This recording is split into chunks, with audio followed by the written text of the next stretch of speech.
Mississippi, 1891. 3 Rottweilers foram soltos na escuridão para caçar uma menina escravizada de 12 anos chamada Amélia. Os cães eram assassinos treinados. Eles nunca falharam. O dono da plantação esperava que eles voltassem em 1 hora, talvez 2, arrastando o que restava da criança. Mas passaram-se 8 horas. Então os cães voltaram. O que eles trouxeram consigo fez até os homens mais cruéis daquela plantação recuarem em choque. O que aconteceu naquelas 8 horas revelaria um segredo tão devastador que abalaria os alicerces de tudo o que eles pensavam saber. E tudo começou com uma garota que não deveria existir. Amélia nasceu em 1879. Isso foi 14 anos depois do fim da escravidão na América. Mas na fazenda Thornhill, na zona rural do Mississippi, ninguém disse aos escravizados que a liberdade havia chegado.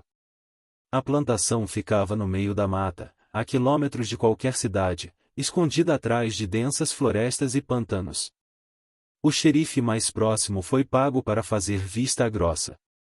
A correspondência nunca chegou. Os visitantes nunca chegaram. As 43 pessoas que viveram e morreram naquela terra acreditavam que ainda eram propriedade dela. Eles acreditavam que a fuga significava a morte. Eles acreditavam nisso porque era o que lhes diziam todos os dias. A mãe de Amélia morreu ao dar à luz a ela. Seu pai foi vendido antes que ela pudesse andar. Ela foi criada por uma senhora idosa chamada Ruth, que sussurrava histórias sobre um mundo além das árvores. Ruth contou-lhe sobre uma guerra que supostamente os teria libertado a todos. Mas Ruth também lhe disse para nunca pronunciar essas palavras em voz alta, porque Thomas Thornhill, o dono da plantação, havia matado pessoas por muito menos. Amélia trabalhava na casa principal.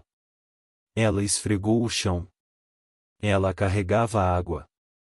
Ela servia as refeições enquanto lhe diziam que tinha sorte se conseguisse comer as sobras. Ela aprendeu a se tornar invisível. Mas por dentro, algo queimava. Uma pergunta que Ruth fez anos atrás. Se somos livres, por que ainda estamos aqui?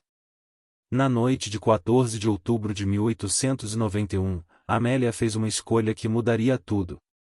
Ela correu. Amélia saiu sorrateiramente logo depois da meia-noite. Ela não levou nada. Sem comida, sem cobertor, sem sapatos. Ela vestia apenas o vestido fino de algodão que usava para trabalhar. A lua era quase uma lasca. A escuridão era tão densa que ela não conseguia ver as próprias mãos diante do rosto.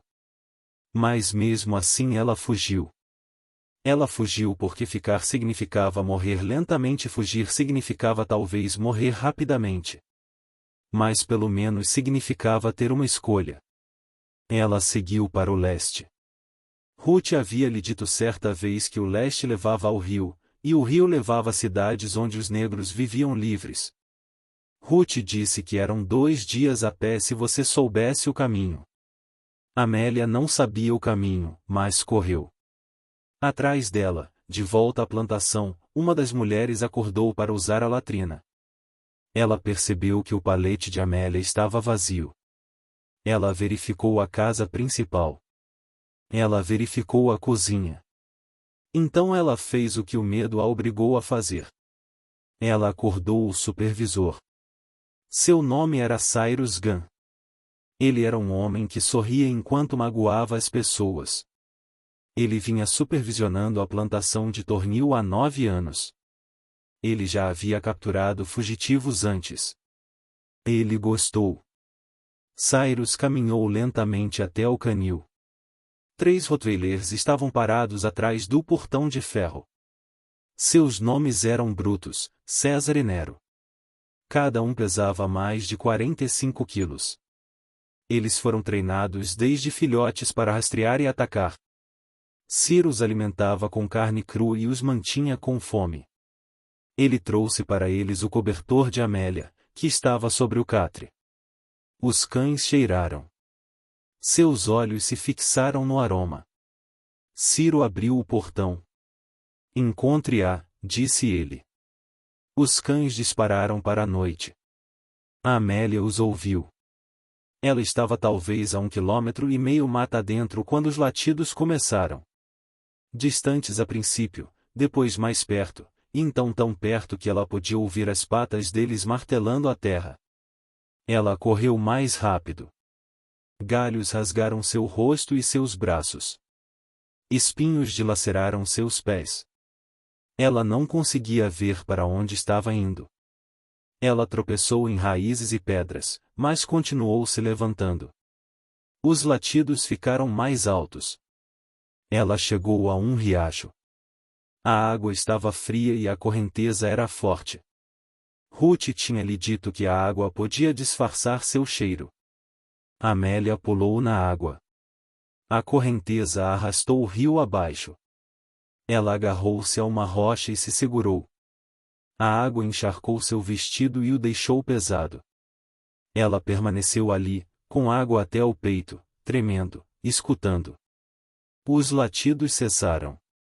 Por um instante, só se ouvia o som do riacho e as batidas do seu próprio coração martelando em seus ouvidos. Ela esperou. Ela não se mexeu. Então ela ouviu algo fungando. Os cães estavam na margem do riacho, um pouco acima. Eles andavam de um lado para o outro. Eles estavam tentando captar o cheiro novamente. Amélia afundou mais na água. Ela deixou-se levar pela correnteza rio abaixo. Ela manteve a cabeça ligeiramente acima da superfície. O frio estava entorpecendo seus dedos. Ela não conseguia mais sentir os pés. Mas ela continuou.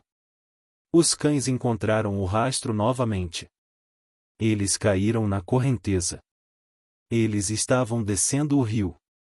Amélia se arrastou para a margem oposta e correu novamente. Seu vestido colava-se ao seu corpo. Cada passo parecia arrastar pedras. Ela estava com cãibras nas pernas. Seus pulmões ardiam. Mas ela não parou. Ela correu por mais 1 hora, talvez mais. O tempo desapareceu. Só se ouvia a correria e o som dos cães se aproximando novamente. Ela não sabia onde estava. Todas as árvores pareciam iguais. A escuridão engoliu tudo. Ela estava perdida. Então ela viu uma cabana. Estava situada numa pequena clareira, meio desmoronada, coberta de trepadeiras. O teto desabou de um lado. A porta estava pendurada, fora das dobradiças. Parecia abandonado. Amélia não se importou. Ela correu para dentro e fechou a porta quebrada atrás de si. Ela encostou as costas na parede e deslizou até o chão. Seu peito subia e descia com força. Seu corpo inteiro tremia. Os latidos estavam perto agora, talvez a 50 metros de distância, talvez menos. Amélia olhou ao redor da cabine. Não havia nada lá dentro, nem móveis, nem ferramentas, apenas sujeira, madeira apodrecida e sombras. Ela rastejou até o canto mais distante da porta e se encolheu, formando uma bola. Ela fechou os olhos. Ela rezou pela primeira vez em anos. Ela não sabia se Deus ouvia garotas como ela, mas mesmo assim orou. Os latidos cessaram novamente. Ela ouviu os cachorros lá fora. Ela ouviu as garras deles arranhando as paredes de madeira. Ela os ouviu farejando as frestas da porta. Ela prendeu a respiração. Então um deles latiu, um som agudo e feroz. Eles a encontraram. A porta explodiu para dentro. Brutus foi o primeiro a passar. Seus dentes estavam à mostra. Seus olhos estavam selvagens. César e Nero seguiram logo em seguida. Eles encheram a pequena cabana com rosnados e mordidas. A Amélia gritou. Ela se encostou no canto. Não havia para onde ir. Brutus atacou. Então algo aconteceu. O chão cedeu. Amélia caiu através da madeira apodrecida e mergulhou na escuridão. Ela caiu no chão com força. Ela sentiu o ar sair dos pulmões. Ela arquejou, tossiu e tentou entender onde estava. Acima dela. Ela conseguia ouvir os cães latindo e arranhando o buraco por onde havia caído, mas eles não a seguiram. O buraco era muito pequeno. Amélia estava em um porão. Estava completamente escuro. Ela não conseguia ver nada. Ela tateou com as mãos. As paredes eram de terra. O chão era de terra. Cheirava a mofo e decomposição. Mas era fundo, talvez uns 3 metros de profundidade. Os cães não conseguiam alcançá-la. Ela ficou sentada ali no escuro, tremendo, ouvindo os cães latindo furiosamente acima dela. Horas se passaram. Os cães não foram embora. Eles permaneceram na beira do buraco, latindo e rosnando. O corpo de Amélia adoeceu. Seus pés estavam sangrando. Seu vestido ainda estava molhado e frio. Ela se abraçou e esperou. Ela não sabia mais o que fazer. Então o latido mudou. O ambiente ficou mais silencioso e incerto. Os cães estavam farejando alguma coisa. Amélia ouviu-os afastarem-se do buraco. Ela ouviu as garras deles no chão da cabine. Eles estavam distraídos por alguma coisa. Ela esperou. Os latidos cessaram completamente. Silêncio. Amélia não se mexeu. Ela não confiava nisso. Ela permaneceu no porão, respirando o mais silenciosamente possível. Passaram-se alguns minutos, talvez 1 hora. Ela já não conseguia dizer mais nada. Então ela ouviu uma voz. Garota. Era a voz de uma mulher. Velho, áspero. Veio de cima, de algum lugar dentro da cabine. Menina, você está aí embaixo? Amélia não respondeu. Ela não sabia se era uma armadilha. Eu não vou te machucar. Aqueles cachorros se foram. Você pode subir agora. A garganta de Amélia estava tão seca que ela não conseguia falar. Ela engoliu em seco. Quem é você? Ela sussurrou. Alguém que também não deveria estar aqui. Venha cá. Eu peguei água. A Amélia hesitou. Então ela estendeu a mão e encontrou um pedaço de madeira saindo da parede. Ela usou isso para se levantar. Ela subiu devagar, com cuidado, até conseguir enxergar através do buraco. Um rosto a encarou. Uma senhora negra idosa com cabelos grisalhos e rugas profundas ao redor dos olhos. Ela se abaixou e ajudou a puxar Amélia para fora do porão. Amélia estava de pé, com as pernas trêmulas. Ela olhou ao redor da cabine. Os cães tinham ido embora. A mulher estava de pé na frente dela, segurando uma caneca de lata. Beba, disse a mulher. Amélia pegou a xícara e bebeu. A água estava morna, mas era a melhor coisa que ela já havia provado. Ela bebeu até a xícara ficar vazia. Para onde foram os cães? Amélia perguntou. A mulher sorriu. Não era um sorriso feliz. Foi triste e revelador. Eu os mandei embora, disse ela. Como? Da mesma forma que tenho mandado embora tudo que vem atrás de mim. Eu sei das coisas. Coisas que assustam cachorros, coisas que assustam homens também. Amélia olhou fixamente para ela. Quem é você? Meu nome é Esther. Vivo nesta floresta há quase 40 anos. Eu já fui escravizado. Há muito tempo atrás. Eu corri. Eles também mandaram cachorros atrás de mim. Mas eu aprendi a sobreviver. Aprendi a me esconder. E aprendi a revidar de maneiras que eles não entendem. As pernas de Amélia cederam. Ela sentou-se com força no chão. Eles vão voltar? Ela perguntou. Os cães? Não. Eu coloquei algo no ar que eles não gostam. Magia ancestral das raízes. Minha avó me ensinou. Mas os homens, esses vão chegar eventualmente. Eles sempre fazem isso. O que eu faço? Esther ajoelhou-se diante dela. Ela colocou a mão no ombro de Amélia. Você descansa e depois continua correndo. Mas desta vez, você vai agir com inteligência. Eu lhe mostrarei o caminho. Amélia dormiu por 2 horas no chão de terra daquela cabana em ruínas. Quando ela acordou, Dawn estava rompendo as rachaduras nas paredes. Esther sentou-se perto da porta, observando a fileira de árvores. Ela tinha uma faca na mão. Era velho e enferrujado, mas afiado. Eles chegarão em breve, disse Esther sem se virar. Os cães voltaram. Os homens vão querer saber por que eles voltaram sem você. Amélia sentou-se. Seu corpo gritava de dor.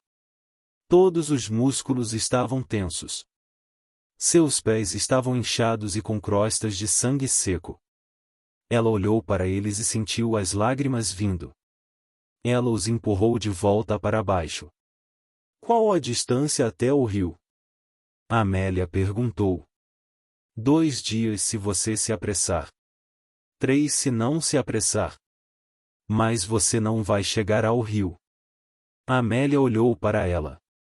Por que não? Porque eles sabem que é para lá que os fugitivos vão.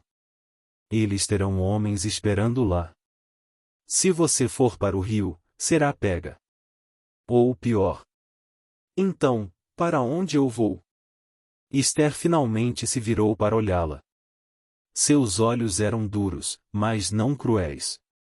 Para o norte. Há um assentamento a cerca de 4 dias daqui.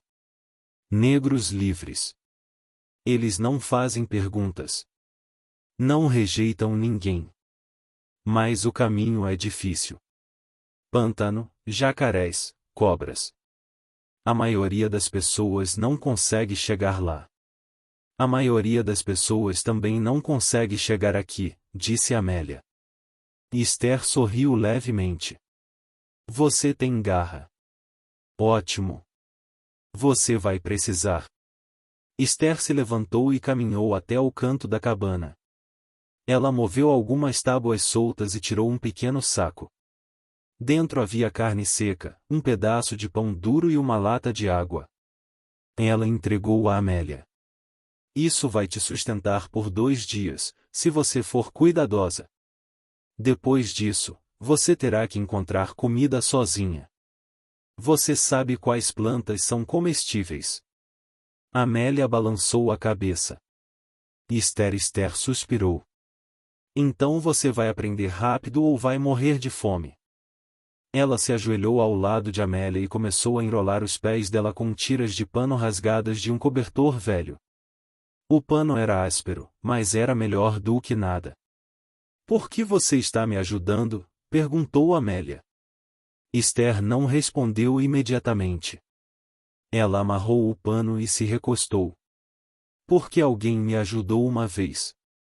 Há muito tempo. E eu jurei que, se um dia tivesse a chance, faria o mesmo. Só isso. Ela se levantou e caminhou de volta para a porta. Você precisa ir agora. Eles estão vindo. Eu posso sentir. Amélia se levantou. Suas pernas ainda tremiam, mas a sustentavam. Ela pegou o saco e o colocou sobre o ombro. E você? Eu vou ficar bem. Eu sempre fico. Amélia caminhou até a porta. Ela parou e olhou para trás, para Esther. Obrigada. Esther assentiu. Não me agradeça ainda. Agradeça quando você conseguir. Amélia saiu da cabana e entrou na floresta. O ar da manhã estava fresco. Os pássaros começaram a cantar. Por um instante, quase pareceu pacífico.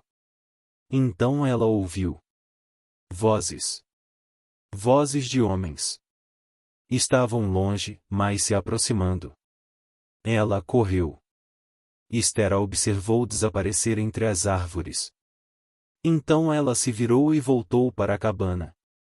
Sentou-se no centro do cômodo e esperou. Ela já havia feito isso antes. Sabia o que estava por vir. 15 minutos depois, Cyrus Gunn chegou com outros 5 homens. Eles tinham armas e tochas, mesmo sendo dia. Cercaram a cabana. Cyrus arrombou a porta e entrou. Viu Esther sentada, calma como se nada tivesse acontecido. Onde ela está? Exigiu. Onde está quem? Perguntou Esther. Cyrus ergueu o rifle e apontou para o rosto dela. A garota. Os cães a seguiram até aqui. Onde ela está? Esther olhou para ele como se ele fosse uma criança fazendo birra. Não tem nenhuma garota aqui, só eu. E estou aqui sozinha há anos. Seus cães devem ter perdido o rastro. Cyrus olhou ao redor da cabana. Ele viu o buraco no chão. Ele caminhou até lá e olhou para o porão. Estava vazio. Voltou-se para Esther. Você está mentindo. Acredite no que quiser. Não torne isso realidade. Um dos outros homens deu um passo à frente. Cyrus, estamos perdendo tempo. A garota já foi embora faz tempo. Vamos. Cyrus encarou Esther por um longo momento. Então, abaixou o rifle. Se eu descobrir que você a ajudou, voltarei e não serei gentil. Esther não disse nada. Cyrus e seus homens foram embora. Esther ouviu seus passos se afastarem na distância. Então, levantou-se, pegou sua faca e saiu pelos fundos da cabana. Ela tinha que correr por conta própria agora. Amélia se moveu pela floresta o mais rápido que seus pés quebrados permitiam. As bandagens de pano ajudavam, mas cada passo ainda doía. Ela seguiu a direção que Esther havia indicado, para o norte, em direção ao pântano, em direção a algo que poderia ser liberdade ou morte. Ela não se permitiu pensar muito nisso. Ao meio-dia, as árvores começaram a mudar. Ficaram mais densas, mais escuras. O chão ficou macio e úmido. Ela conseguia sentir o cheiro do pântano antes mesmo de vê-lo. Cheirava a podridão, água parada e coisas que haviam morrido há muito tempo. Ela parou na beira do pântano e ficou olhando. Ele se estendia diante dela como um espelho negro. Árvores emergiam da água, suas raízes retorcidas e roídas. Musgo pendia dos galhos como cortinas velhas. A água estava parada demais. Ela sabia o que isso significava. Jacarés. Ela tinha 2 opções: atravessar o pântano ou contorná-lo. Contorná-lo levaria dias. Dias que ela não tinha. Então, ela entrou na água. Estava morna. Chegou até os joelhos. Depois, até a cintura. Depois, até ao peito. O fundo era lama macia que sugava seus pés a cada passo. Ela manteve os braços acima da água e se moveu lentamente. Não queria fazer barulho. Não queria chamar atenção. Algo roçou em sua perna. Ela congelou. Olhou para baixo, mas não conseguia enxergar através da água escura. Ela esperou. A coisa se afastou. Ela continuou caminhando. Levou 3 horas para atravessar o pântano. Quando finalmente conseguiu chegar em terra firme do outro lado, desabou. Seu corpo inteiro tremia. As faixas de pano que envolviam seus pés se soltaram e flutuaram para algum lugar na água. Seu vestido estava coberto de lama e lodo. Ela cheirava a morte. Ficou deitada ali por um longo tempo. O sol estava se pondo. Ela sabia que precisava se mexer. Sabia que precisava encontrar abrigo antes do anoitecer, mas seu corpo não obedecia. Estava tão cansada, tão faminta, tão destruída. Então ouviu algo. Passos. Forçou-se a sentar. Uma figura emergiu das árvores. Um homem. Ele era negro, alto. Carregava um rifle. O coração de Amélia afundou. Tentou se levantar, mas suas pernas não obedeciam. O homem parou a poucos metros dela. Olhou-a de cima a baixo. Você está fugindo? Perguntou. Amélia não respondeu. Não sabia se podia confiar nele. Está tudo bem, disse ele. Não vou te machucar, você. Eu também estou correndo. Ele baixou o rifle e o colocou no chão. Então ele se sentou em frente a ela. Meu nome é Marcos. Estou livre há 6 meses. Estou indo para o norte, em direção ao assentamento. Você também foi para lá? Amélia assentiu lentamente. Até onde? Ela perguntou. Mais 3 dias, se continuarmos assim. Menos se nos esforçarmos bastante. Mas parece que você não tem mais muita energia. Eu vou conseguir, disse Amélia. Marcos estudou o rosto dela. Então ele enfiou a mão na mochila e tirou um pedaço de peixe seco. Ele entregou a ela. Coma. Você não vai chegar a lugar nenhum de estômago vazio. Amélia pegou o peixe e comeu. Era salgado e duro, mas era comida. Ela comeu devagar, saboreando cada mordida. De onde você veio? Marcos perguntou. Plantação Tornil. A expressão de Marcos mudou. Ele pareceu surpreso, depois irritado. Tornil. Supostamente, aquele lugar está abandonado. Todo mundo sabe que a guerra libertou os escravos há 30 anos. Não lá, disse Amélia. Ninguém nos avisou. Ninguém apareceu. Nós não sabíamos. Marcos olhou fixamente para ela. Quantas pessoas ainda estão lá? 43, talvez menos agora. Pessoas morrem. Eles não são substituídos. Marcos se levantou. Ele andava de um lado para o outro. Ele parecia que queria quebrar alguma coisa. Aquele filho da mãe. Ele se interrompeu. Ele respirou fundo. Precisamos contar para alguém. Quando chegarmos ao local do acordo, precisamos avisar alguém. Eles não vão acreditar em nós, disse Amélia. Ninguém nunca acredita em nós. Eles vão, porque eu vou fazê-los. Amélia olhou para ele. Ela queria acreditar nele. Ela queria acreditar que alguém se importaria. Mas ela aprenderá há muito tempo que desejar algo não o tornava realidade. Marcos sentou-se novamente. Vamos descansar aqui esta noite. Partimos ao amanhecer. Eu ficarei de vigia. Você dorme. Não consigo dormir, disse Amélia. Toda vez que fecho os olhos, ouço os cachorros. Os cachorros foram embora. Eles sempre voltam. Marcos não discutiu com ela. Ele apenas assentiu com a cabeça. Então ficaremos acordados juntos. Eles permaneceram sentados em silêncio enquanto o sol desaparecia e a escuridão chegava. A floresta se encheu de sons.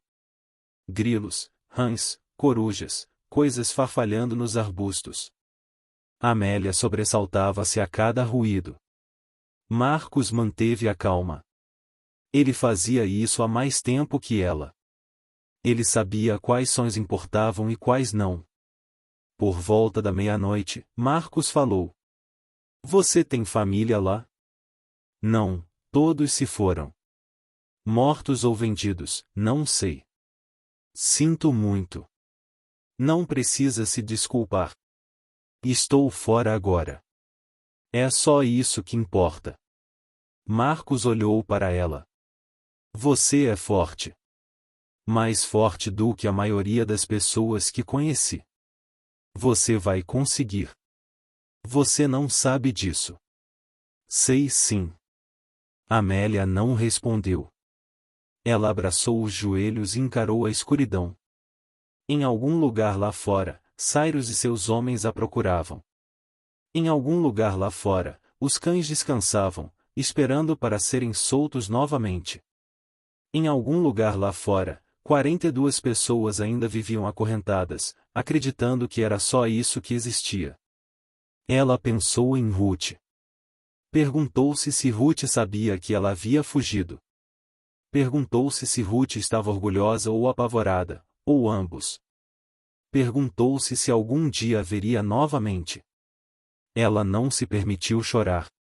Chorar não ajudava. Só a deixava fraca, e ela não podia se dar ao luxo de ser fraca. Nem agora, nem nunca. Conforme a noite avançava, o cansaço finalmente venceu. Amélia fechou os olhos. Dormiu sentada, com a cabeça apoiada nos joelhos. Sonhou com cães de olhos vermelhos, homens armados e um rio que jamais alcançaria. Ao acordar, Marcos a sacudia pelo ombro. Temos que ir, disse ele. Agora? O que houve? Ouvi vozes a cerca de 1,5 km de distância. Estão vindo para cá. Amélia se levantou. Seus pés gritavam de dor. Ela os ignorou. Quantos? Não sei. Pelo menos 3, talvez mais. Pegaram suas coisas e começaram a se mover rapidamente. O sol estava apenas começando a nascer. A floresta estava cinzenta e sombria. Seguiram para o norte, abrindo caminho por entre a vegetação densa e sobre árvores caídas. Atrás deles, as vozes ficaram mais altas. Ali, vejo pegadas. Por aqui. Amélia e Marcos correram. Seus pés sangravam novamente. Cada passo deixava uma marca vermelha no chão. Ela sabia que podiam seguir por aquilo. Sabia que estavam deixando um rastro, mas não havia nada que pudesse fazer. Chegaram a uma ravina. Era profunda e estreita, com encostas íngremes. Um pequeno riacho corria no fundo. Marcos olhou para Amélia. Nós temos. Pular. Eu não consigo. Sim, você consegue. No 3. 1. 2.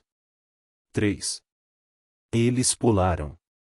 Amélia caiu com força no chão e rolou. Uma dor aguda percorreu seu tornozelo. Ela mordeu a língua para não gritar. Marcos pousou ao lado dela e imediatamente a ajudou a se levantar. Continuem andando. Eles cambalearam pelo fundo do barranco, chapinhando na correnteza. A água estava fria. Era um alívio para os pés ardentes de Amélia. Eles se moviam o mais rápido que podiam, mas Amélia estava diminuindo o ritmo. Seu tornozelo estava inchando. Ela mancava muito. Atrás deles, ouviram os homens chegarem à beira do barranco. Eles desceram até lá. Contornem. Corte-os fora. Marcos praguejou baixinho. Ele olhou para Amélia. Você consegue escalar? Ela olhou para as paredes íngremes do desfiladeiro. Não sei. Tente. Eles encontraram um ponto onde a parede era um pouco menos íngreme.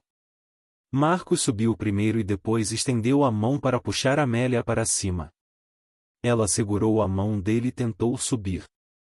Seus pés escorregaram nas pedras molhadas. Ela caiu.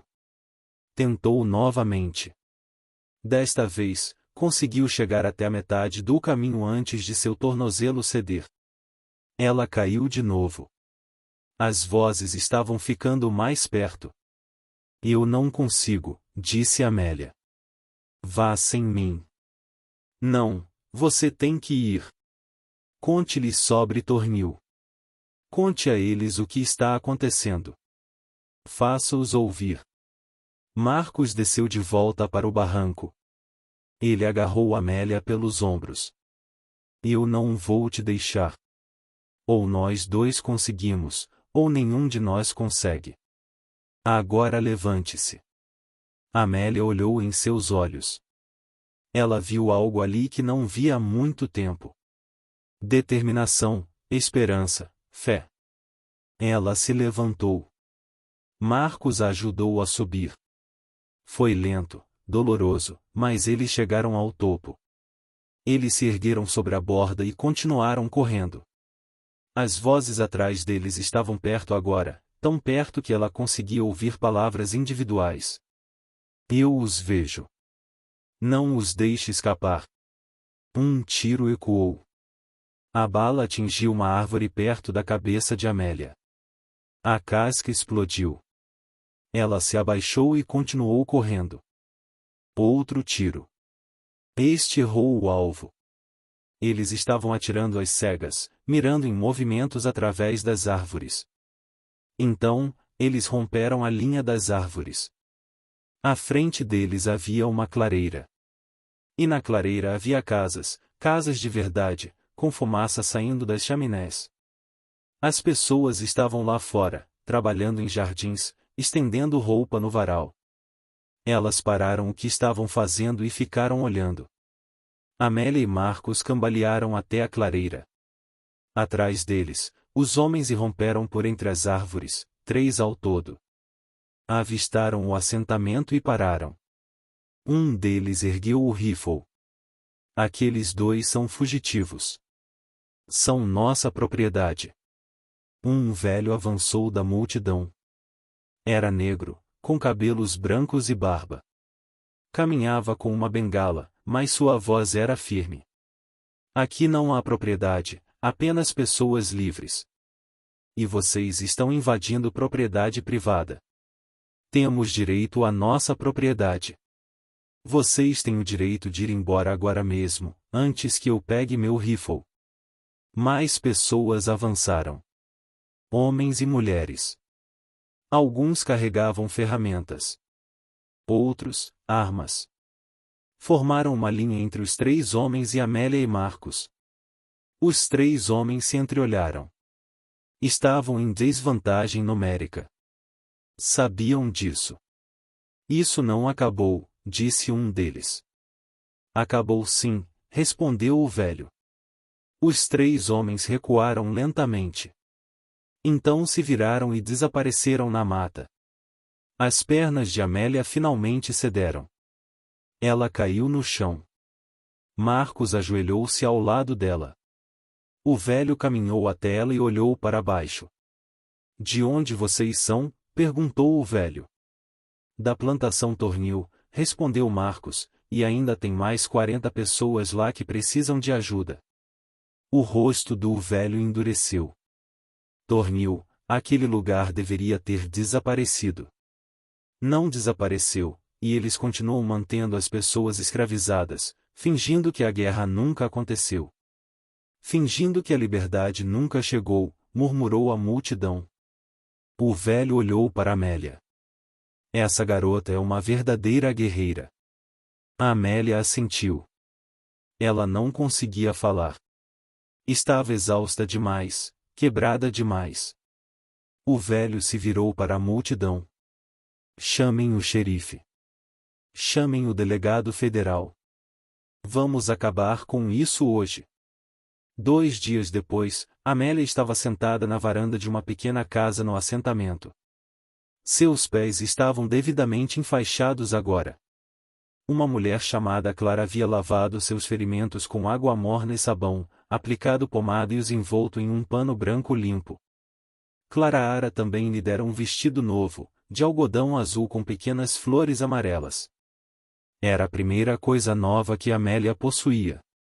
Ela observava a estrada. Estava observando-a desde o amanhecer. Marcos sentou-se ao lado dela. Para ela. Ele também estava observando. Eles virão, disse ele. O delegado deu sua palavra. Palavras não significam muito, respondeu Amélia. Estas significam. Eu me certifiquei disso. O velho que os salvara se chamava Samuel. Ele nascerá escravizado no Alabama. Fugiu aos 16 anos e chegou ao norte. Depois que a guerra terminou, voltou para o sul e ajudou a construir este assentamento. Ele o chamou de Nova Esperança. 40 famílias viviam aqui agora. Cultivavam a terra, construíam, viviam livres. Samuel enviará uma mensagem ao delegado federal em Jackson. Contou-lhe sobre a fazenda Tornil, sobre as pessoas ainda escravizadas lá, sobre as leis sendo quebradas. O delegado prometeu investigar, mas promessas eram fáceis. Ações eram difíceis. Amélia não se permitia acreditar que algo mudaria. Ela aprenderá a não ter muita esperança. A esperança doía mais do que qualquer coisa quando era tirada dela. Mas então ela os viu. Um grupo de homens a cavalo descendo a estrada. Pelo menos 20 deles. O delegado federal cavalgava à frente. Ele usava um terno escuro e um distintivo no peito. Atrás dele estavam delegados e soldados. Eles carregavam rifles e documentos oficiais. Samuel saiu para encontrá-los. Amélia e Marcos o seguiram. Você é Samuel? Perguntou o delegado. Sou eu. Sou o delegado Clayton. Recebi sua mensagem? Estou aqui para investigar essas alegações sobre a fazenda Tornil. Não são alegações, disse Samuel, é verdade, e tenho 2 testemunhas aqui que podem provar. O delegado Clayton olhou para Amélia e Marcos. Seus olhos se demoraram em Amélia. Ela era apenas uma criança, magra, com cicatrizes, seus olhos mais velhos do que deveriam ser. Você é de Tornil? Perguntou ele. Sim, senhor. E você está dizendo que ainda há pessoas sendo mantidas lá como escravas? Sim, senhor. 42 deles. Talvez 41 agora, se puniram alguém por eu ter fugido. O maxilar do xerife se contraiu. Ele se virou para seus homens. Montem. Vamos cavalgar agora. Eu vou com vocês, disse Marcos. Eu também, acrescentou Amélia. O xerife olhou para ela. Menina, você não precisa. Preciso sim. Aquelas pessoas são minha família. Elas precisam ver que alguém voltou. Precisam ver que alguém se importou. O xerife a observou por um momento.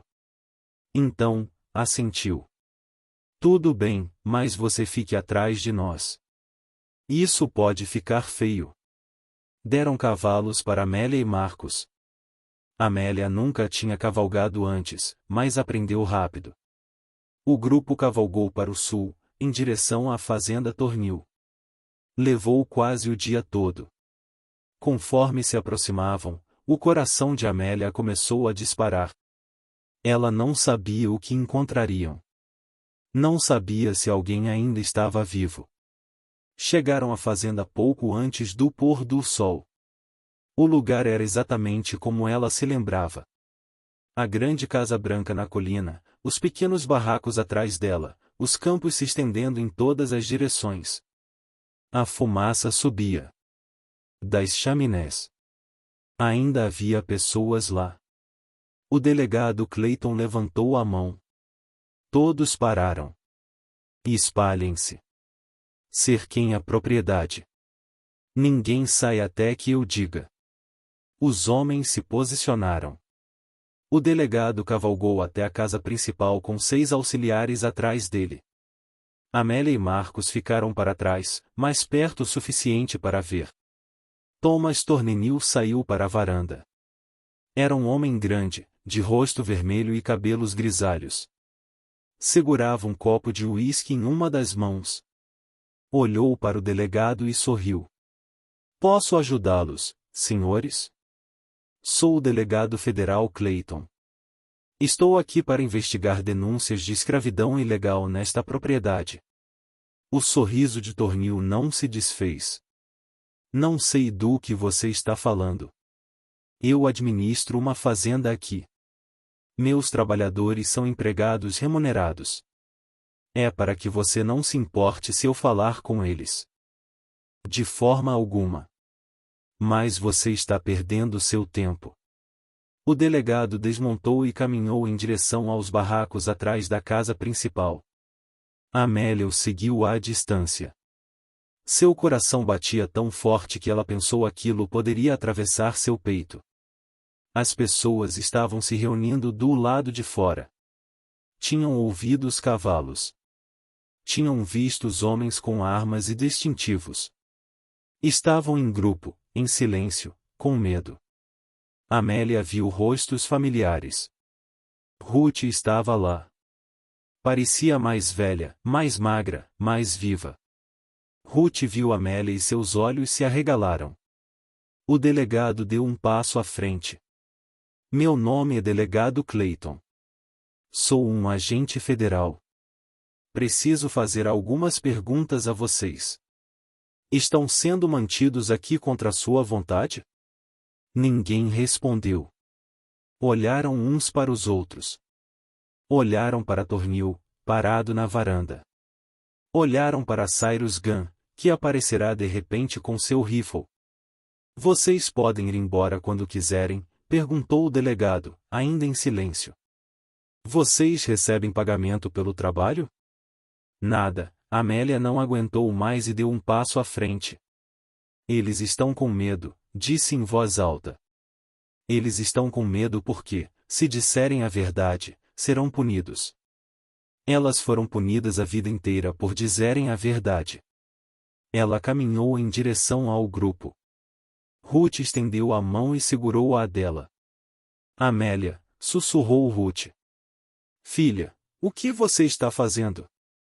O que eu deveria ter feito há muito tempo. Amélia se virou para encarar o xerife Clayton. Essas pessoas são escravizadas aqui desde antes de eu nascer. O pai do Sr. Tornil começou tudo isso. Ele nos manteve escondidos. Disse que a guerra nunca tinha acabado. Disse que ainda éramos propriedade nossa. Ele nos batia. Nos fazia trabalhar. Matava quem tentava fugir. Eu só tenho 12 anos e já vi 6 pessoas serem assassinadas aqui. 6 pessoas enterradas em covas sem nome naquela mata. O rosto do xerife empalideceu. É mentira, gritou Tornil da varanda. Aquela garota é uma mentirosa e uma ladra. Ela fugiu e agora está tentando causar problemas. Se é mentira, disse Amélia, por que você mandou o cães me matar? Por que Cyrus Gunn me caçou como um animal? Por que essas pessoas têm cicatrizes nas costas de chicotadas? Ela se virou para Ruth. Mostre a ele. Ruth hesitou. Então, lentamente, se virou e levantou a parte de trás da blusa. Suas costas estavam cobertas de cicatrizes grossas e salientes. Marcas antigas e novas. Anos de espancamentos gravados em sua pele. Um a um, outros se viraram e deram as costas. Homens, mulheres, até crianças. Todos marcados, todos quebrados. As mãos do delegado Clayton se fecharam em punhos. Senhor Tornil, disse ele em voz baixa. O senhor está preso. Por quê? Essas pessoas trabalham para mim. Por escravidão ilegal, por sequestro, por assassinato e por violar a 13ª emenda da Constituição dos Estados Unidos. Tornil atirou seu copo de uísque. Ele se estilhaçou nos degraus da varanda. O senhor não pode fazer isso. Esta é a minha propriedade. Estas são minhas. Estes são seres humanos, interrompeu o delegado. E eles são livres. Eles são livres desde 1865. E o senhor vem infringindo a lei federal há 30 anos. Ele acenou para seus auxiliares. Prendam-no e prendam também aquele capataz. Cyrus Gunn tentou correr. Não conseguiu dar 3 metros antes de 2 soldados o derrubarem no chão. Tornil foi arrastado para fora de sua varanda em algemas. Ele gritou e praguejou o tempo todo. As pessoas dos barracos assistiram em silêncio atônito. Então alguém começou a chorar. Depois outra pessoa, depois todos. Não eram lágrimas de tristeza. Eram outra coisa. Alívio, incredulidade, medo, alegria, tudo misturado. Ruth puxou Amélia para seus braços e a abraçou forte. Você voltou, sussurrou Ruth. Você voltou por nós. Eu prometi a mim mesma que faria isso. Amélia disse, e se eu conseguisse, se eu sobrevivesse, eu voltaria. O oficial de justiça aproximou-se deles. Senhorita, vou precisar do depoimento de todos aqui. Vai levar tempo, mas prometo que a justiça será feita. Esses homens serão julgados e todos vocês serão indenizados pelo que lhes foi feito. Não queremos dinheiro, disse Ruth. Queremos ser deixados em paz para vivermos nossas vidas. Vocês também terão isso. Dou minha palavra. Nos 3 dias seguintes, o delegado e seus homens documentaram tudo. Colheram depoimentos. Encontraram as sepulturas na mata. Coletaram provas. Prenderam mais 3 homens que ajudaram Tornil a manter sua operação ilegal. Os moradores da fazenda Tornil receberam 2 opções: podiam ficar e trabalhar a terra como pessoas livres com direitos de propriedade, ou podiam partir e ir para onde quisessem. A maioria escolheu ficar. Era o único lar que conheciam. Mas agora seria a deles. Samuel os ajudou a formar um conselho para se autogovernarem. Ajudou-os a preencher a documentação legal para reivindicar a propriedade da terra. Ajudou-os a entender o verdadeiro significado da liberdade. Amélia também escolheu ficar. Não em Tornil. Ela não conseguia mais viver lá. Muitos fantasmas.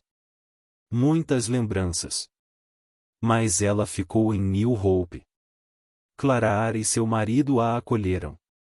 Trataram-na como uma filha. Marcos também ficou. Ele e Amélia se tornaram grandes amigos. Ele a ensinou a ler. Ela aprendeu rápido. Em 6 meses, ela lia melhor do que a maioria dos adultos. Lia tudo o que encontrava, livros, jornais, documentos legais. Queria entender o mundo. Queria ter certeza de que ninguém jamais mentiria para ela novamente. O julgamento de Thomas Tornil aconteceu 8 meses depois. Amélia testemunhou. Ruth também. E outras 12 pessoas da plantação. O júri deliberou por menos de 2 horas. Culpado em todas as acusações. Tornil foi condenado a 20 anos de prisão. Morreu lá depois de 18 meses, vítima de um ataque cardíaco. Cyrus Gunn recebeu uma pena de 15 anos.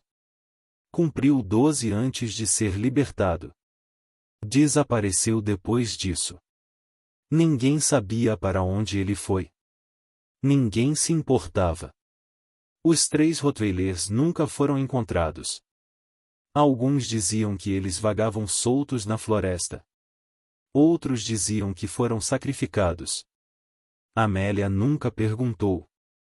Não queria saber. 5 anos após sua fuga, Amélia estava na varanda de sua pequena casa em New Hope. Agora, com 17 anos, mais alta e mais forte, ela estava. As cicatrizes em seus pés haviam desbotado, mas nunca desaparecido completamente. Ela os usava como lembranças. Ruth morava 2 casas adiante. Estava mais velha agora, mas mais saudável. Sorria mais. Tinha começado uma pequena horta e passava os dias cuidando dela. Dizia que era bom cultivar algo para si mesma, em vez de para outra pessoa.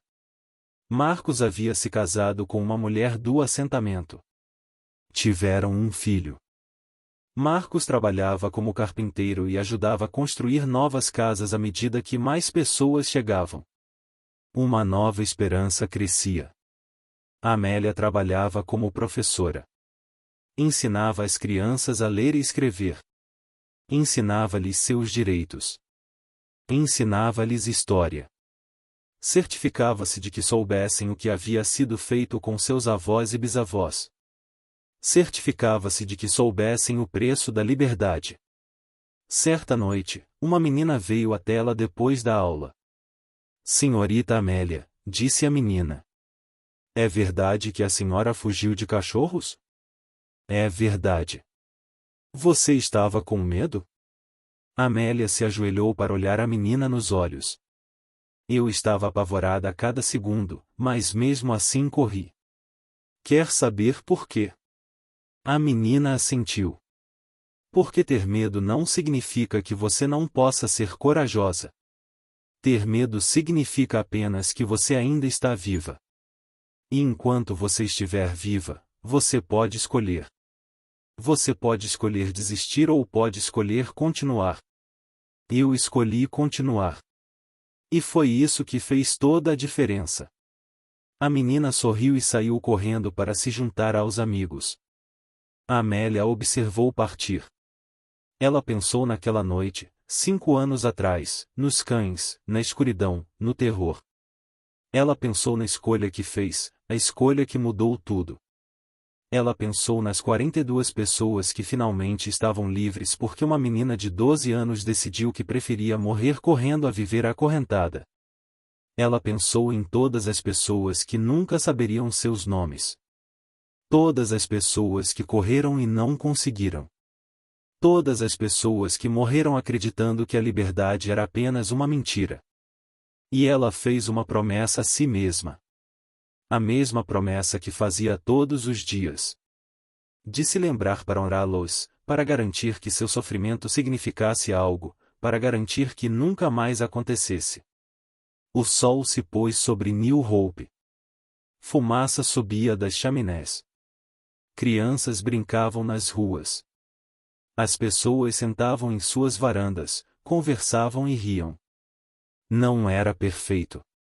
Nada nunca foi. Mas era deles e era livre. E isso era tudo.